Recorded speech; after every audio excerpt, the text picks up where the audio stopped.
Good afternoon, everyone. Sabrina Dami here, joined with Dan Levy, who is live in Troy right now. And this is your 13 Now update on this Friday afternoon, June 23rd. And we start with Dan, who is live at that apartment complex where they had to evacuate nearly 60 units, Dan, due to what the city is saying, safety concerns. You've been there all day today. What's the latest there right now?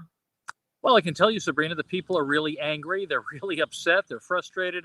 And of course, they are terribly inconvenienced. As you mentioned, less than 24 hours ago, the city of Troy ordered 58 apartments here at the Harbor Point Gardens apartment complex in South Troy to be evacuated. Now, the notice that tenants received on official city letterhead stationery advised them that their apartments were unfit for human habitat. And so the city found that masonry on the facades of the two-story brick buildings were bowing. In other words, they were separating from the buildings. I did speak with the general contractor who was hired by the property owner to make those repairs, and he told me that the structure of the buildings here that his crew is working on are actually safe, but the danger is in the bricks that could fall from the building and fall onto people, including a lot of little children who are running around playing here. Now, the evacuated tenants were put up in a local hotel. However, several tenants I spoke with told me that they were, I guess, less than satisfied with those temporary hotel arrangements. One woman told me that she slept in her car last night. She'll probably do the same thing again. And another woman who is here now pulled up in a U-Haul truck. She's beginning to load up all of her belongings, and she plans to find another place to live. And so she told me that this is very, very disruptive in her life, and, you know, that's understandable. She's especially upset because she had to miss work. Now, repairs are underway here, and we hope to talk with Mayor Patrick Madden soon to find out what comes next. But it's unclear how long it might take until all of these buildings fall into compliance with the city codes department.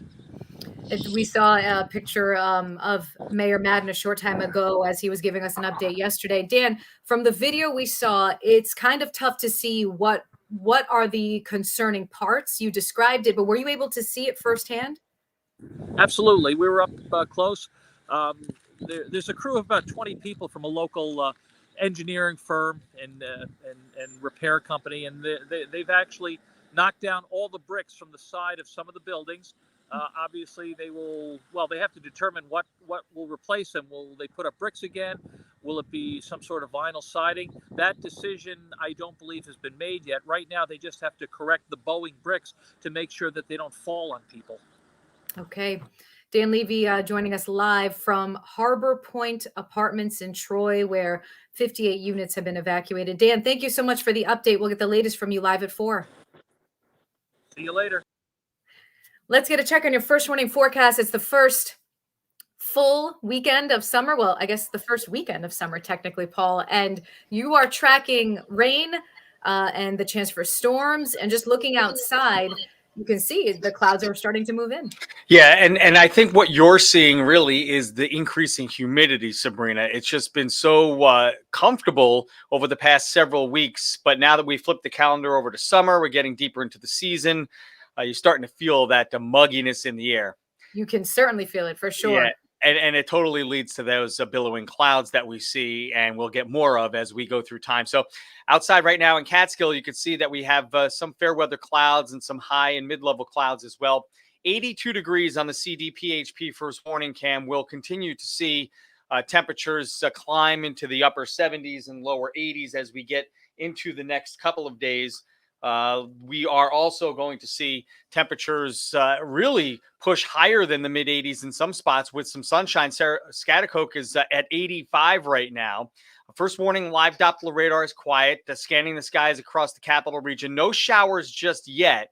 But as we get into the afternoon hours, I think with more of that humidity in place and energy from that system developing over Ohio and into Pennsylvania, we'll start to see these showers down by Philly, down by New York City, draw closer. And it looks like we'll get involved in some of that action this afternoon. It's part of a large storm just cycling around out near Cleveland, going to roll through our region. It's going to take a couple of days to get here. So unsettled weather at best heading into and through the weekend. And while it will not be raining the entire time, you'll see here on the hour-by-hour forecast that the scattered showers will become more numerous late tonight. Tomorrow, it looks like we'll have a period of wet weather as that system, you can see the spin just rolling over top of us through Saturday afternoon, and some rumbles of thunder will accompany some of the showers, and we may even get a few scattered downpours. And again, same story on Sunday, maybe some breaks of sunshine and some humidity in the air, but that will only lead to scattered showers and thunderstorms again. So highs near 80 today on average, with the humidity increasing, 67 tonight,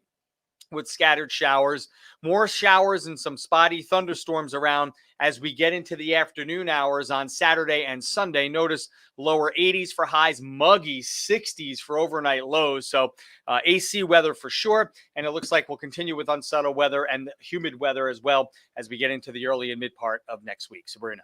We're looking at any of these storms possibly being on the stronger side, Paul? I don't think that we're going to look at severe weather, at least in the short term, more in the way of heavier downpours and ponding of water on roadways with some of the storms over the weekend.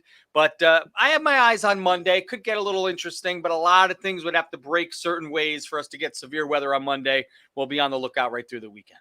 You said that humidity was going to build and pick up Friday afternoon. Here we are, spot on, Paul. The change, you can feel it right in the air. Yeah, summer before our eyes. I love it. All right. Paul, thank you very much. The latest forecast, of course, coming up live at 4. We'll talk with you then. See you then. Let's get you updated on some stories we are following right now. And we start with developing news out of Albany, where Albany police right now are investigating a homicide. An 18-year-old killed in broad daylight on 3rd Street. We're still waiting for police to share his name. This happened around 12:30 yesterday. And a second teenager, a 17-year-old, was also shot at this same location. He was rushed to Albany Medical Center, and that 17-year-old right now is in critical condition. Police are asking if anyone saw what happened to call Albany police.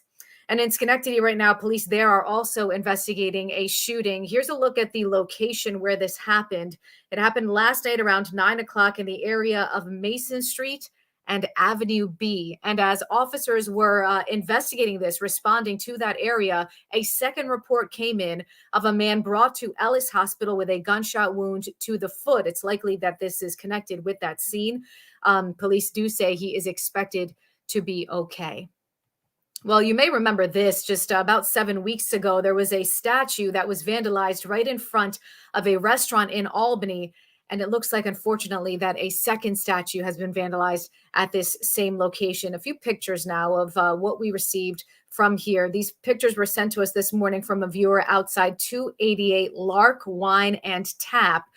We've reached out to police to see if they're investigating yet another case of vandalism at this same spot. We're still waiting to hear back from police, but you'll recall back in April, a man was caught on camera knocking over a similar statue and damaging it right in that spot. And that person arrested was Jordan Michael. So unfortunate if this is the same place targeted once again, but we'll of course keep you updated as we learn more. That is your 13 Now update on this Friday afternoon. I'm Sabrina Dami, the very latest on air starting live at 4. And of course, you can always find us online at WNYT.com.